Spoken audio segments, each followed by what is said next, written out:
Bullies think he is a weak loser, but he discovers a powerful artifact and becomes the strongest fighter to protect his girlfriend. Wang is an average college student in China with a crush on his childhood friend, who is also the most popular of the class, though he has been hiding his feelings for years now. When his crush Yao reveals that she likes him too during a truth and dare game, Wang feels like the luckiest man on the planet. However, his luck takes a turn for the worse when another guy who simps for Yao learns about this, and he immediately comes to teach Wang a lesson. The gangster named Jun makes his goons pummel Wang, telling him that he is not worth Yao. Wang says that they can talk about it peacefully, but Jun video calls Yao from his cell, showing her that the guy she likes is getting beaten like a Yao panics and asks Jun to stop, but he says that he will only stop if Wang says that he doesn't like Yao. His goons keep beating Wang, who finally snaps and tells Jun that an asshole like him will never be qualified to even ask Yao out. With that, he headbutts the goon with his full strength, throwing himself into the river below. Everyone panics on seeing this because Jun just wanted to teach him a lesson. He fears that the police will come for him if Wang dies, and he sends his men to look for him, but Wang is drowning peacefully. He keeps thinking about his first meeting with Yao in middle school when she was the only one who treated him kindly after he got bullied. He remembers falling for her in that first meeting itself, but now he thinks that there is no scope for him. Suddenly, he notices something shiny on the riverbed and swims towards it. He finds a small glowing cube, and as he picks it up, the cube suddenly enters his body, teleporting him with itself. Wang panics as he feels himself being hurled across space and time, and when he opens his eyes again, he finds himself in a room with transparent walls right in the middle of deep space. He panics, wondering where he is, and a voice inside him replies, calling him Master. The voice tells him that he has been teleported because of a special power he discovered, and before Wang can understand what that means, he is teleported again, this time to the sky above the river where he just was. He freaks out, thinking that he is going to fall, but that doesn't happen, and he sees Jun and his goons still looking for him in the river before getting teleported away again. This time, he lands in his classroom, and the voice of the cube tells him that he was teleported because he could not control his power. While Wang is panicking, the cube warns him that someone is approaching the room, and he teleports back to his flat before being discovered. Once Wang takes a relaxing shower, he gets a call from Yao, who is really disturbed ever since she saw him falling in the river. Wang assures her that he swam away to the other side of the river to fool Jun, and she tells him to call the cops. However, he tells her that he is feeling better now and then abruptly cuts the call, telling her to get some rest. He then plops on the bed, thinking how Yao will not believe what happened today even if he tells her. He doesn't want her to be dragged into something dangerous like this anyway, so he decides to keep everything a secret. Suddenly, the cube speaks to him again after sensing that he is finally calm. Like a total idiot, Wang keeps looking around even though the voice is coming from inside him, and then the cube suddenly pulls him inside itself once again. Wang finds himself in the strange room in space, where the cube tells him that he is now the master of the Heraldric Cube, also called the Ultimate Universe System that can turn him to the Ultimate Warrior. Wang doesn't understand anything the cube says, but he finds it interesting. He examines the walls of the room and then asks the cube why it helped him. He suddenly starts flying, and the cube tells him that it is just helping him fulfill his wish and become the king of the world. Wang suddenly finds himself high above the clouds for one moment, and the very next second, he is hovering above his rooftop. He almost craps his pants thinking that he is going to fall, but the cube helps him land safely. However, because he has used too much energy teleporting today, the cube informs him that now there is a 1-minute cooldown before he can teleport again. Wang sits down and asks the cube how he can master his teleportation abilities and pick the exact spot he wants to reach. The cube tells him about his second special ability that lets him sense everything around him in a way his other senses can't. Wang is overwhelmed by this new ability, and just after a few seconds, he is completely exhausted. As he exits his Super Sense mode, he suddenly finds himself back in the space room, where the cube tells him that he is doing quite well for a noob.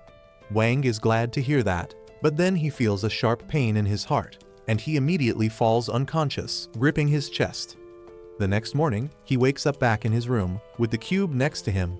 Wang panics and asks the cube how it came out, and it replies that it can do that in emergency situations to stop draining his host's energy. Wang finds it cool, and he decides to learn more about the cube that gave him superpowers by searching the internet. However, he finds nothing about the Heraldric Cube or the Ultimate Universe system, and even the cube can't answer his questions.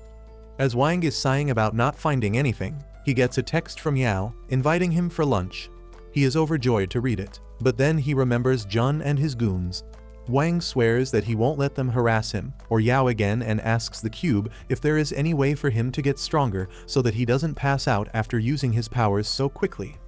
The cube tells him that he can upgrade his power level by absorbing energy from minerals and gems, unlocking even more features of the system.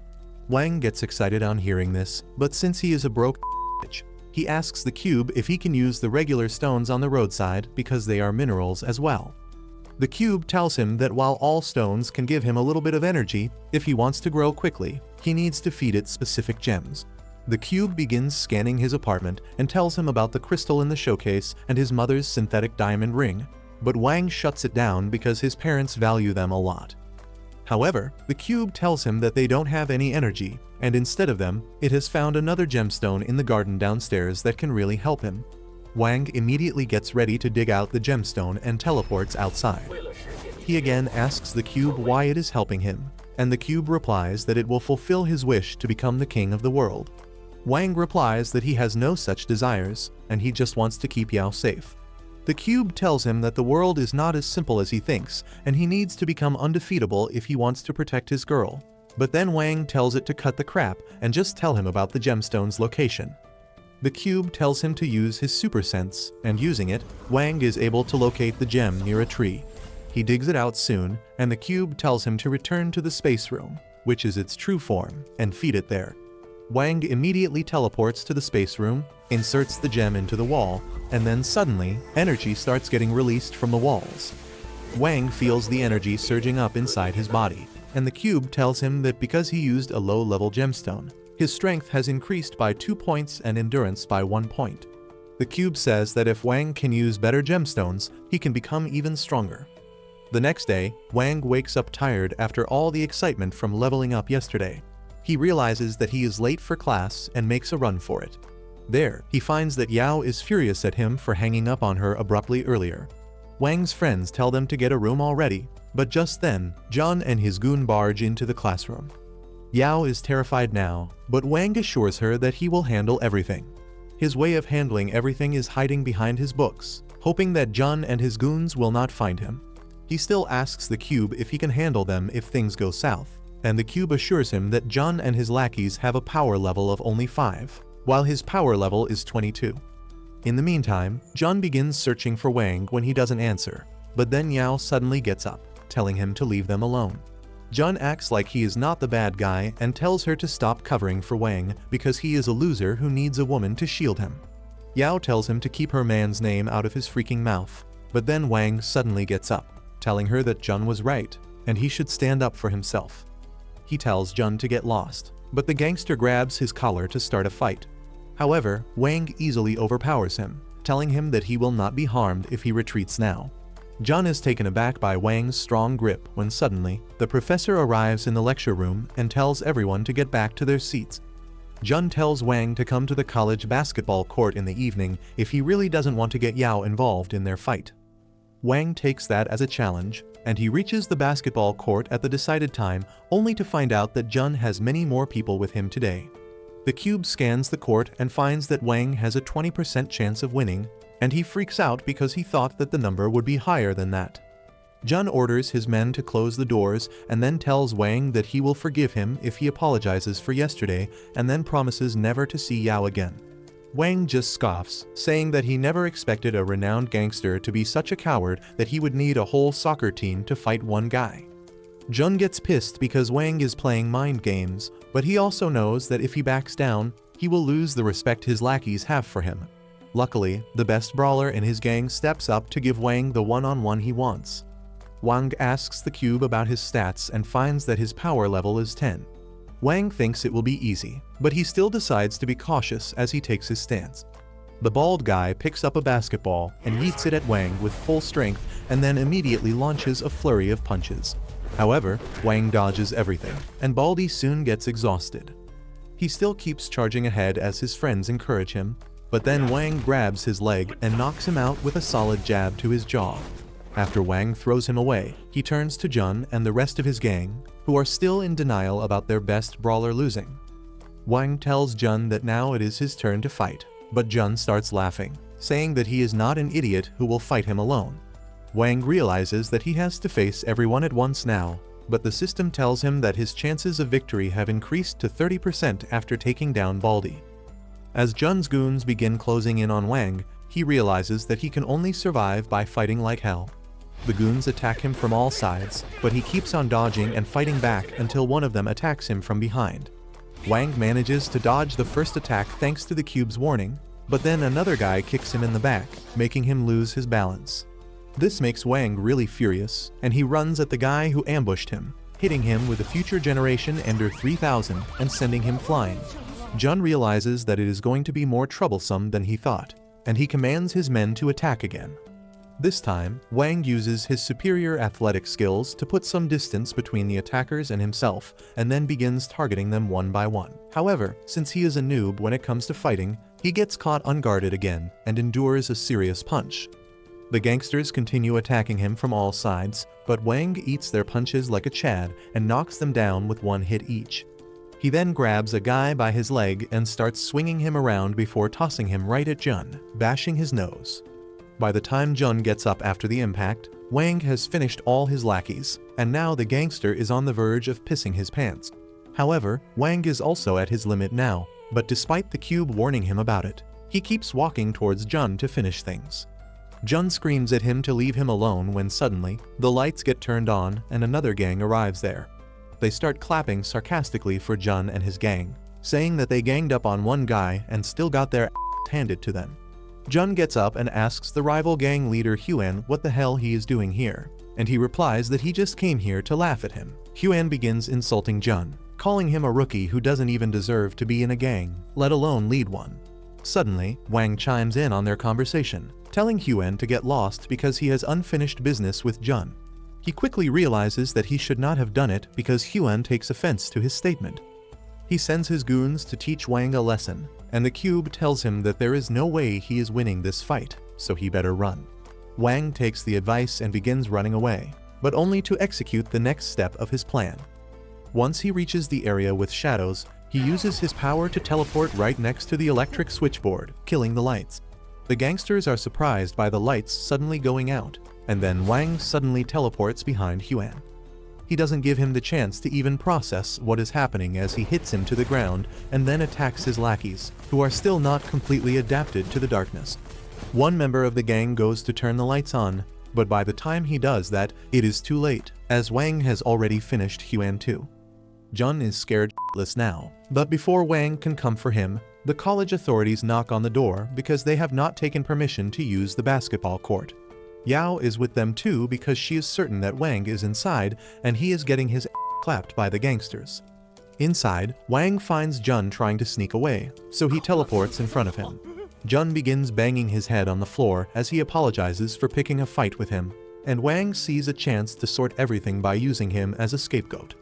Soon, the college authorities break the lock and enter the hall to find Jun pretending to beat up Wang as part of his plan. He takes the full blame for using the basketball court to fight with Huan's gang and says that Wang was just an innocent bystander who got caught in the crossfire. The college punishes Jun, and he also promises Wang never to harass him or Yao again. Aside from this, Wang also learns the limits of his power and decides to grow even stronger by absorbing more gems. However, he can't find them so easily, and in the end, he takes a trip to the mountains near his home, hoping that he can find something there, but he finds that the gems he wants are either inside huge boulders, in the middle of the lake, or 15 meters underground. He gives up after failing to find anything quickly, but then the cube tells him about a hollow area underground with a strong gem hidden there. Wang senses the gemstone and tries teleporting next to it, but that doesn't work out because he is quite far away from it. So he decides to look for a way to reach the hollow area and then tries going for the gem from there. He quickly finds the entrance to the hollow area and teleports inside, but there is nothing there. Luckily, he feels a wind flowing through the sealed cave, and he realizes that there is another cave next to it. Wang finds the location of the second cave by finding the wind's source and teleports there, finding a cluster of powerful natural gems. He is delighted to see them and begins planning to bring his tools with him to mine them, fully unaware that a monstrous snake is right behind him. The snake silently opens its jaws to swallow Wang whole, but fortunately, Wang teleports away at the exact moment, avoiding certain death. The confused snake follows him around, attempting to swallow him again, but Wang teleports near the gemstones and begins harvesting them. He drops one gemstone into the water below and decides to find its location with his super sense before jumping in to locate it. Only when he uses his super sense does he spot the giant serpent next to him. Wang freaks out and starts walking backward as the snake approaches him and then falls down the edge as it attacks him. He manages to dodge the snake's attack thanks to his safety rope, and the snake falls into the water below. Wang is relieved, but then his safety rope snaps and he falls into the water too. The snake tries to eat him again, and even though Wang uses his shovel as a weapon to fight back, he can't avoid getting strangled by the giant monster.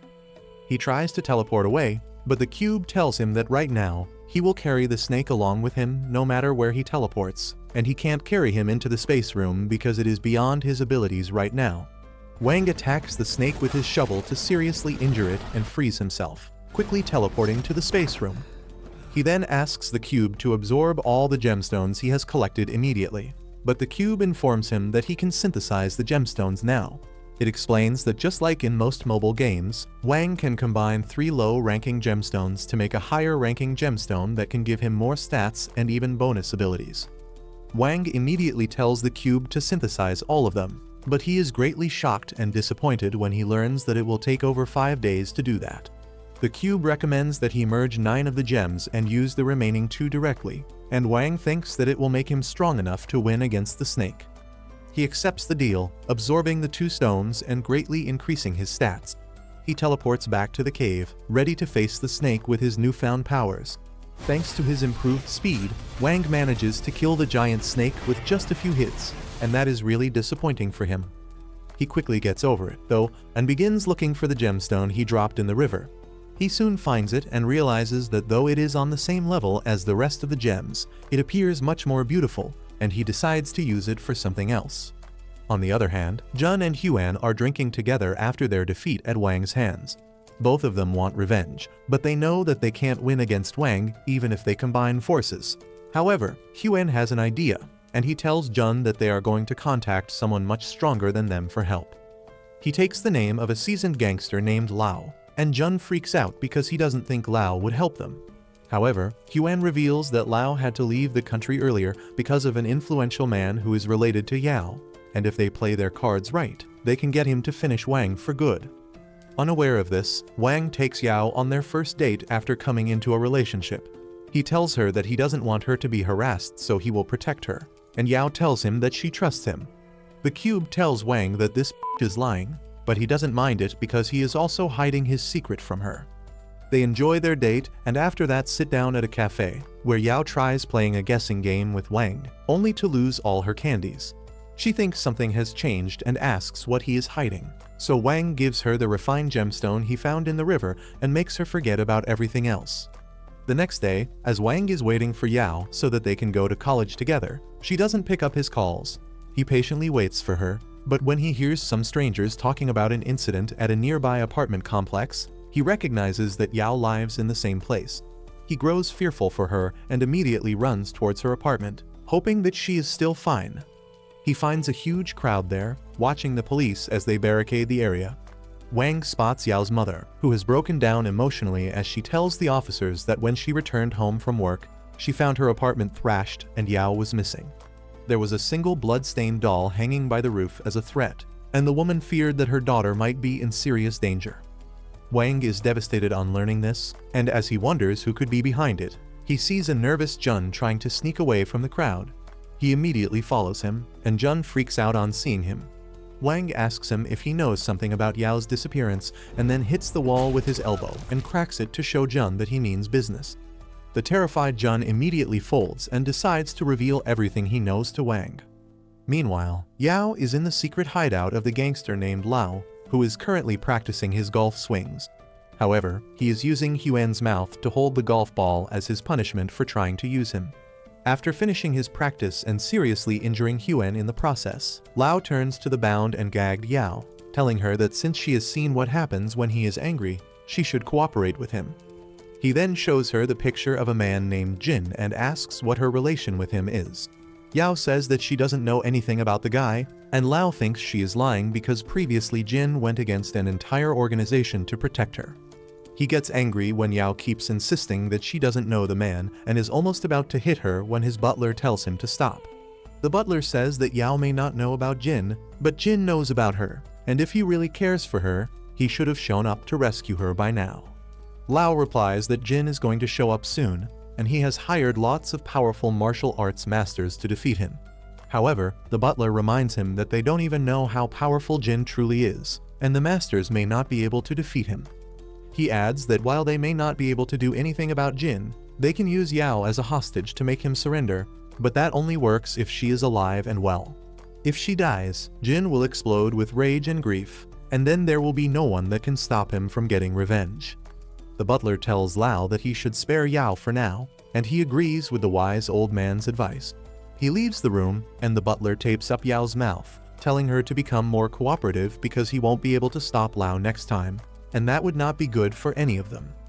On the other side, Jun is still telling Wang stories about Lao, who belonged to one of the most prominent families of the country. No one dared mess with him, but one day, he met his match in Jin, who cut 2 of his fingers and humiliated him in front of everyone. At first, Lao's family poured their resources to find Jin and get revenge, but when they couldn't find him, they abandoned Lao, who swore to get revenge at all costs. The same man named Jin had once foiled a kidnapping attempt aimed at Yao when she was in high school, and Huan used this knowledge to try and trick Lao into doing his bidding. The initial plan was to get Lao to attack Wang, but he was too sharp and realized it. Jun says that he knew that dealing with Lao was dangerous, so he quit before anything happened, and also because he didn't want anything bad to happen to Yao. He is certain that Huan has already been punished and tells Wang that there is nothing they can do against someone like Lao. Wang calls that a whole load of bullshit and decides to rescue Yao on his own. Jun panics and asks him if he didn't hear anything he just said. Wang tells him that he can't be scared of anyone because he promised Yao he would protect her. He accepts that Jun has atoned for his past sins by telling him all the information about Lao and asks him to call the cops to take care of the formalities after he is done with the rescue mission. Wang soon reaches the building where Yao is being held, following the energy signal of the gemstone he gave her. Inside the building, Lao asks his butler if he really thinks that they won't be able to defeat Jin even with so many strong martial masters. The butler is not sure about victory, but he is confident that Jin won't leave the place unharmed. Suddenly, one of the martial masters mocks the old man, saying that he is not here to harm Jin, but to kill him because he has an old score to settle with him. Lao smirks at the man's arrogance because this is exactly what he needs to fight against his greatest enemy. Meanwhile, Wang enters the building, and the cube immediately warns him that some very strong enemies are stationed there. Wang can sense them too, and he asks the cube the status of the gemstones that are being synthesized. The cube replies that the synthesis is almost complete and they will be ready to absorb in 30 minutes. With that knowledge to reassure him, Wang walks into the building, but some of Lao's hired mercenaries spot him, and they decide to take him down before Jin arrives. Wang walks up the stairs and finds a locked door blocking his way. He begins warming up to break the lock when suddenly, a huge, jacked man walks up to him and tells him that he shouldn't bother trying because the lock has a special protective spell cast on it. The cube quickly analyzes the man's strength and tells Wang that his power level is 52, while his own power level is 50. Wang realizes that he won't be able to win against a more powerful and more experienced fighter, but he still acts like he doesn't know it. He demands the man give him the key because his girlfriend is upstairs, and the gym bro just laughs, telling him not to get so hasty. He says that he has orders to kill anyone who tries to go upstairs, but when Wang keeps repeating his lines like a parrot, he tells him to follow him.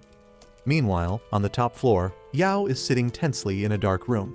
Lao enters the room with a menacing smile on his face and tells her that she must be getting bored alone, so he arranged a special TV program for her. He turns on the TV, which shows a live clip of Wang facing the gym bro, and Yao panics, fearing that her boyfriend is going to get killed before her. Downstairs, the gym bro tells Wang that they have enough space to move around now and asks him to show what he has got. He starts the fight by throwing a slow punch at Wang, who jumps out of its way and lands a kick to his face. Wang decides to not use teleportation so early on because he will need it later. He keeps on blocking Gym Bro's attacks while trying to hit him, but then the guy grabs his arm and slams him to the ground. Wang avoids getting stomped on, but the Gym Bro launches another round of ruthless attacks at him. He praises Wang, saying that he is strong even though he is just an amateur, and then lands a solid hit on his gut, saying that he still can't win against a seasoned fighter from the underground arena. Wang realizes that he needs to use his brain more than his fists in order to win, and he quickly comes up with a plan. As the brawler charges at him, he blocks his attacks, and then uses his momentum against him to land a powerful kick. Wang then proceeds to taunt him, and the Gym Bro angrily charges at him, smashing concrete with his powerful punches.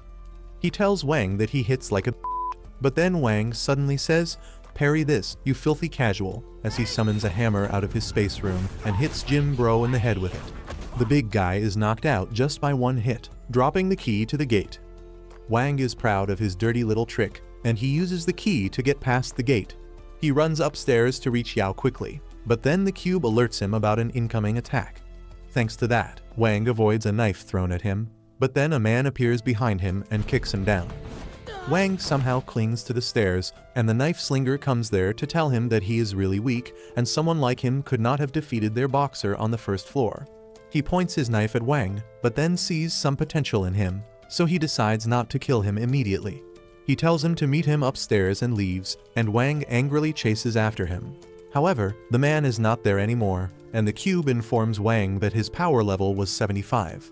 Wang freaks out because the punk didn't even seem that strong, and he chases after him, swearing that he will take him down. He comes to another empty room, where the assassin is lying in wait for him. He keeps watching Wang intently and then suddenly launches a surprise attack. Wang dodges it somehow, but the assassin keeps pushing him back with his swift knife attacks. Suddenly, he throws his knife at Wang and misses, but then he uses his supernatural abilities to call the knife back towards him. Wang dodges that too and lands a couple of kicks on him, surprising the assassin. Wang yawns, pretending that he is not even an interesting opponent, and this pisses the assassin off. He suddenly vanishes from the room, hiding in the shadows again. He is certain that Wang can't beat him because ever since he was young, he was trained to be an assassin in dark and dangerous conditions. Because of that, he has literally turned into a bat and can locate his target just by their sound. He thinks that Wang can't do anything if he can't see him coming, unaware that he has a super sensibility as well. The assassin sneaks behind him to attack him, only to get bitch-slapped because Wang totally saw him coming. Frustrated by this, he decides to use his speed to his advantage instead, but that is not hard for Wang to read, and he summons a baseball bat to hit home runs on both of the assassin's balls at once, defeating him. Wang then reaches the next floor, where he finds an old man waiting for him. The old man starts a non-skippable cutscene praising Wang for making it all the way here. But Wang doesn't wait for him to finish and swings the bat at him with his full strength. However, the old man blocks the bat, he pulls him for a hit, and then slams him to the ground. But seeing that Wang is still conscious, the old man decides to step his game up a notch. Just then, the cube tells Wang that only 1 minute is left for the gem synthesis to be complete, and Wang is confident that he can hold out for 1 minute. Suddenly, the old dude places him in a chokehold, and Wang pulls out a dagger from his storage to attack him. The old man stops him, but Wang teleports the dagger to his other hand, injuring him and getting out of the chokehold. He then punches the old man, but the only thing that gets hurt is his fist. The old man flexes his muscles, telling Wang that he lacks the power to fight against him. He then punches a hole through the floor with a punch, and then launches an unrelenting assault on Wang. Wang gets knocked down again and again, and no matter what he does, he can't damage his enemy. Wang tells him that no matter what happens, he will save Yao, but the old man breaks his arm as he calls him naive. He then pins Wang against a pillar and punches him with his full strength, knocking him out. However, as Wang is lying on the ground, the cube informs him that the gemstones have been merged and absorbed, greatly increasing his stats. Wang feels the energy surging inside him and gets up, telling the old man that the warm-up is over, and now they can fight for real. The old man is impressed by him and charges at him, but this time, Wang is much faster and stronger.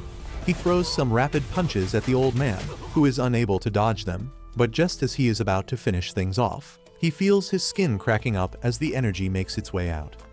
Wang panics, wondering what is happening, and the cube tells him that the system is making his body expel the toxins after he leveled up. Wang tells the cub that this was not the right time, but seeing this as his chance, the old man decides to strike him again. However, Wang is leagues above him now, and he easily parries his attack before landing a powerful punch on him.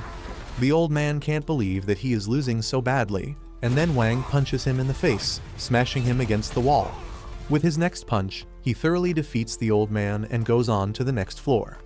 Yao and Lao have been watching all his fights, and while Yao is relieved, Lao is furious that 3 of his fighters lost to a nobody. His butler tells him to calm down because the next fighters are real professionals, and they will surely take Wang down. Lao refuses to believe him, but the butler tells him that the girl from the Martial Arts Association came here with a restrictive bracelet on her wrist, and once she removes it, she will be a danger to everyone around her, so they should leave the building immediately. Meanwhile, Wang is feeling all the damage he took while fighting the old man now, but despite the pain and fatigue, he keeps walking ahead. The cube tells him that he is not emotionally stable right now and asks him to calm down so that he can fight at his peak, but Wang tells him that he can't be calm when Yao is in danger. He soon reaches the top floor, and once he opens the door, he finds 2 martial artists waiting for him as his next opponents. The girl named Kui cheerfully welcomes Wang, and before he can even process what is happening, she takes out a special infrared thermometer and runs towards him. The confused Wang lets her point the special device at his heart, and it shows a reading of 0 for his supernatural abilities. Kui is surprised to see that Wang is not a superhuman despite defeating some strong opponents, and her partner Stone also finishes analyzing him on his end. He says that Wang is not a cultivator either because he doesn't have any internal energy or martial arts training. Stone says that he must be using a special technique like body refining that allows him to increase only his physical strength, and Kui is overjoyed on hearing this. She starts emoting in front of Wang, thinking that she will get stronger after absorbing his power. But he doesn't even understand what these 2 people are talking about. Kui then suddenly remembers that her mama raised her better than this, so she stops her celebration and introduces herself to Wang. The moron even shakes her hand without suspecting anything, and then Kui suddenly punches him in the face after asking how is he. Wang gets pissed that he got played and hits Kui with an uppercut, but unfortunately for him, she is a masochist who enjoys that. She absorbs Wang's energy from the punch and starts blushing because his internal energy is as pure and raw as a freshly mined gemstone, and he realizes that she is a huge pervert. He lets go of her hand, but Kui wants more and suddenly starts punching him. Her punches don't hurt Wang enough, but he gets pissed and tries to stop her, so she kicks him with her full strength and asks him to get serious. As Kui walks towards Wang, her partner Stone tells Wang that he stands no chance against the girl, so he should just say some badass final words and die. The very next moment, Kui kicks Wang with her full power, slamming him against a pillar. Wang starts feeling dizzy after taking so much damage, so he decides to stop holding back and show Kui that he believes in true gender equality. He punches her with his full strength, but unfortunately Kui starts enjoying it even more. She starts attacking Wang even more ferociously while telling him to be more rough with her. Wang obliges and starts pummeling her, but Kui keeps saying, "Harder, daddy," and Stone gets worried about her mental state. Kui attacks Wang again, and suddenly, the dark energy hidden inside her comes to surface. However, before she can use that energy to fight, Stone stops her, telling her that she shouldn't use her power, but Kui doesn't plan to listen to him. She keeps walking towards Wang as her hands turn into claws. She declares that she will absorb Wang's power to become stronger so that she and Stone can be free from their organization. She goes feral with that and attacks Wang, tearing through his skin with her sharp claws. As Wang regains his balance after the first attack, Kui pounces on him from behind and licks his blood. He manages to push her back and then summons a metal pole to fight against her. But Kui has grown stronger after drinking his blood, and she pushes him into the wall behind. Wang realizes that he is at a disadvantage right now and decides to put his full focus on the fight, but just as he gets up, Kui charges at him again, almost slashing his throat with her sharp claws. Wang waits for her to dash at him again to launch his counter, but she dodges his kick and then jumps on him from the top, releasing her hidden energy again. Wang somehow dodges her attack and then tries hitting her with the pole, but Kui is much faster now. She easily dodges his attack and moves behind him to suck his blood and his power. As Wang pushes her away, Kui starts losing control over herself as her dark energy takes the form of a wolf around her body. and Stone realizes that she is entering dangerous territory now. He throws a pin at her pressure point to knock her out, and Wang is aghast because he just saw something beyond his wildest thoughts. As he keeps staring at his opponents, Stone runs towards Kiwi, using the needle to prick her other pressure points to stop her excess energy from harming her body. Wang thinks that he will certainly lose if he has to fight both Kiwi and Stone, so he decides to use this chance to escape. However, Stone notices him sneaking out and sends a wind blast in his direction, pushing him back. Wang is surprised because he didn't see what hit him, but Stone is also not in the best mindset because Kiwi has just leveled up and she needs urgent medical care.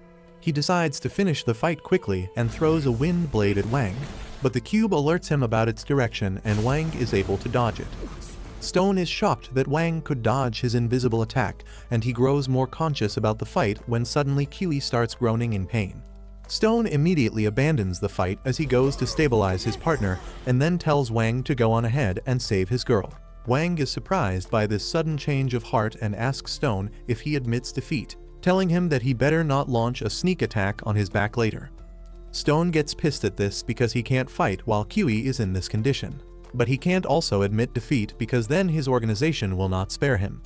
Wang realizes this too, and he decides to use this situation to press Stone into a corner so that he doesn't come back for him. He says that since Stone is not willing to admit defeat, their fight is still not over. Realizing that he can't convince Wang to leave so easily, Stone decides to pull out the million coin, the symbol of his organization, and make a blood oath on it to not attack Wang from behind. He says that a blood oath is the greatest promise a cultivator can make, and then declares that he will turn to dust if he breaks his truce with Wang. Wang records the entire trick on his phone and then receives the coin from Stone, saying that he trusts a man of his integrity. He then decides to rub the big fat L in Stone's face, telling him to behave himself the next time, and the martial artist somehow stays calm in front of this immature asshole taunting him. Wang runs away with that and Stone contacts the third member of their party, telling her that they need to return to their base immediately because Kiwi is not feeling well. The woman asks him for the details, but then someone attacks her from behind, knocking her out before she can even complete her sentence. On the other hand, Mushin, the final assassin hired by Lao, decides to join the battle after realizing that everyone else has been defeated. Lao freaks out on hearing this and confirms it with his butler. The butler tells him that everyone else has lost and says that they should leave the building now. Lao starts having a panic attack, thinking that it was Jin who defeated all the assassins, but Mushin doesn't care about that anymore. To him, Wang is a more interesting opponent than Jin, and Lao asks him the reason for that. The butler informs him that Stone called a truce with Wang, and Lao flips on hearing that. He tells Mushin that he will triple his payment if he deals with Wang first. But the proud Mushin doesn't like it when people try to buy his services for money. His puppet sends a flying slash towards Lao, but luckily the butler stops it and tells the rich douchebag that things are already out of their hands now. Meanwhile, Wang continues his search for Yao, busting through doors and entering high floors to find her. He recalls that the cube had detected 7 enemies in the building, so only 2 of them should be left now. He is paranoid about running into them when he is not prepared, and even the sound of rats running is enough to trip him. The cube tells him that one of the opponents suddenly vanished and only one is left now, and then suddenly he feels someone watching. Wang turns around in shock and finds Mushin and his puppet Shan watching him from high ground. The cube tells Wang that their combined combat level is 7, and he can't believe that because Mushin and his puppet seem to be full of dark aura. The cube warns Wang that there is a very advanced device inside the puppet, but other than that, there is nothing special about them. However, Mushin tells Wang not to underestimate him just because he looks weak. He unleashes his power and then sends Wang flying with a spinning kick. As Wang is trying to process what just happened, Mushin walks towards him, turning his spiritual energy into a talisman. He says that they are exact opposites of each other because while Wang relies just on brute strength, all he has are his techniques. While Mushin boasts about his skills, Wang finds some empty beer bottles nearby and yeets them at him.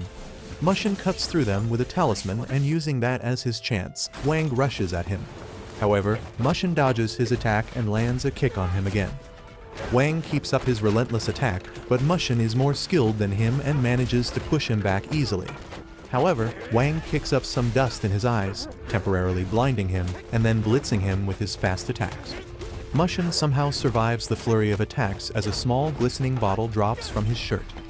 Wang doesn't give him any time to catch his breath, and Mushin tries doing Parker inside the building to run away, but even that is useless.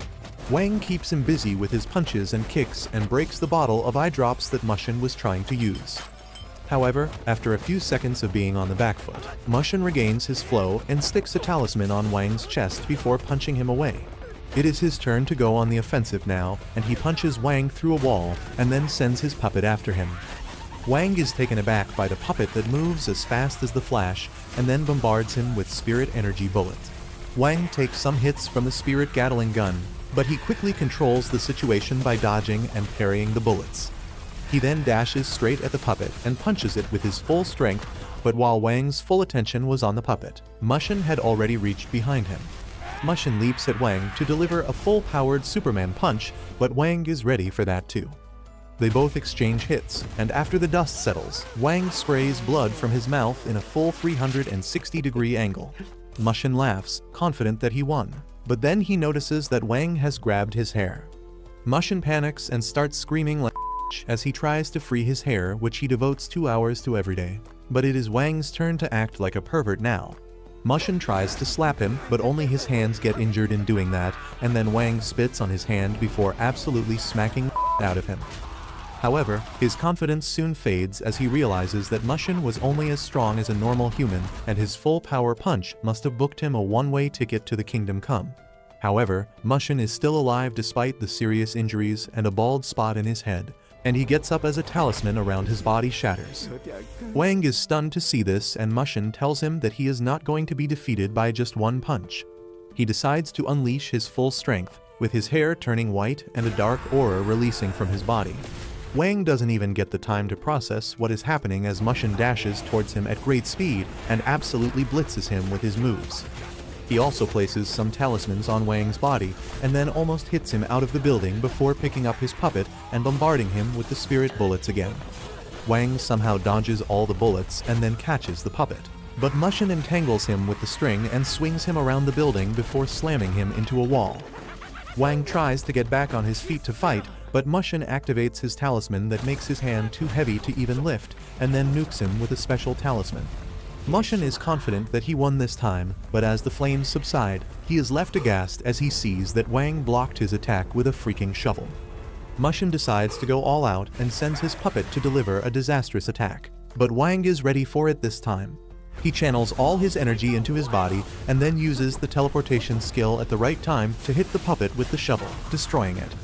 Mushin can't believe his eyes, but then Wang grabs the string he was using to control the puppet. Mushin thinks that he can win because Wang is being held back by his weight-increasing talismans, but he couldn't be more wrong. Wang pulls him towards himself and then begins playing paddleball with him. He then hits Mushin with his full power, causing the spiritual string holding them together breaks, and Mushin hits the wall so hard that he returns to his normal form and loses consciousness. The talismans on Wang's hand vanish as the fight ends, and then he tries stumbling his way towards Yao, but that proves too hard for him and he almost loses consciousness. However, he suddenly hears a beeping sound coming from the puppet, and then Mushin suddenly jumps out of the building using a talisman to float in the air. He tells Wang that it doesn't matter that he won, because he is going to die in the end anyway. He activates the bomb inside the puppet, telling Wang to die. But absolutely nothing happens because Wang put the puppet in the space room. Mushin panics as he tries detonating the bomb again and again, but then Wang jumps out of the building, riding a wheelbarrow. Wang jumps towards him to finish things between them, but Mushin throws some explosive talismans towards him instead. Wang gets blown away by the explosions and barely hangs onto a crane to save his life, and then Mushin uses his talismans to control the falling debris. He hits Wang with them and then sends more bomb talismans to nuke him, but Wang uses the explosion to thrust him towards Mushin with full speed. Mushin counterattacks by disabling his control over the stones and making them fall on Wang, and then hits him with another round of explosions, dealing serious damage to him. Wang feels like he is blacking out, but then he dreams of Yao and gets a sudden burst of energy. He turns his burning fists into a weapon and begins pummeling the crap out of Mushin as they both fall to the ground. They hit the ground with enough force to leave a crater behind, but luckily, the cube pulls Wang inside the space room so that he doesn't die from the crash. He is then immediately ejected from the room, burnt and bleeding. He keeps mumbling Yao's name in his sleep when the unexpected rain suddenly wakes him up. He immediately starts looking for Yao, but before her, he finds a pile of Mushin's clothes on the ground while he has completely vanished. Wang doesn't care about him and returns to the building to find Yao. He first finds the small-time gangster Huan who got Lao involved in the matter, crying and whimpering in the corner. Wang furiously asks him about Yao, and he points towards a nearby room to save his life. Wang is relieved to see that Yao is not hurt at all, but when he unties her, she tells him that there is a bomb under her chair that will explode if she gets up. She tells him to save himself first, but Wang tells her that he has survived bigger bombs today. He pulls the bomb out from under the chair, but then suddenly, Lao locks the door with the two of them inside. He tells them that Mushin enchanted this room so that no one can teleport out of it, and laughs as he waits for Wang and Yao to be blown up. Wang receives confirmation from the cube that he can't teleport, but the cube also tells him the order in which he should cut the bomb's wire so that it doesn't immediately explode. Wang cuts the wires and then tosses the bomb into the space room, thinking that they will be safe now. Yao hugs him with tears in her eyes and Wang assures her that she is safe now. However, as the bomb countdown reaches 0 inside the space room, Wang suddenly goes blank, unable to move his body at all. Yao panics as she tries to get a response from him, but Wang takes some time to realize that the bomb also detonated the powerful gemstone inside the puppet, and that created a hole in the space room. He is terribly injured now, but Lao is frustrated because his bomb didn't work. He decides to take matters into his own hands and enters the room to shoot Yao, but before he can finish her off, his butler tells him that the guy called Jin is here and they should escape. Lao and his butler run away as Jin lands on the rooftop, using his powers to simply phase through the concrete. Meanwhile, the unconscious Yao falls on top of Wang, who gets up, wondering if there is enough time to take her to a hospital. Suddenly, Jin enters the room, telling him that hospitals can't save her, but he can. He teleports Yao away from Wang and then walks out of the building. Wang tells him to stop because he promised he will protect Yao, but Jin says that he can't even protect himself right now. He then jumps off the window, and as Wang stumbles to the window, screaming Yao's name, he sees a glimpse of Jin's domain expansion. Jin tells him that he doesn't know the first thing about Yao or the superhuman world, but he does, and he is going to finish what he started. If you liked this video, please consider subscribing and watch the video on your screen next.